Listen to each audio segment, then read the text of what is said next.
Welcome to Pindar Poetry. We hope you learned something new. You start by enabling gesture navigation in Settings.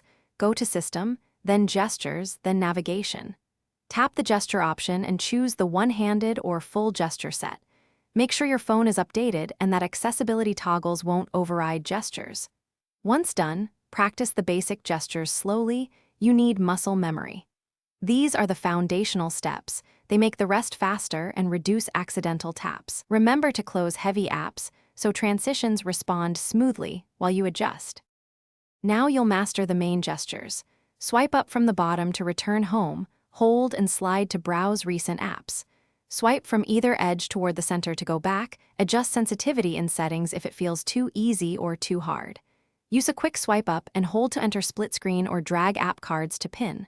Practice sequences slowly, then speed up. This stage is about timing and accuracy. Once you get the rhythm, navigation becomes much faster and more intuitive. Finish by adding advanced shortcuts and troubleshooting steps. Configure long press edge or corner actions for quick tasks and link gestures to assistant commands if available. If gestures lag or misfire, restart the phone and, if necessary, reset gesture settings to defaults. This often resolves sensitivity conflicts.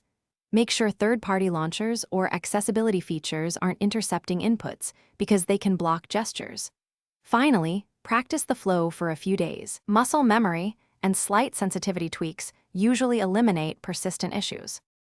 Thanks for watching. Consider subscribing if we helped you.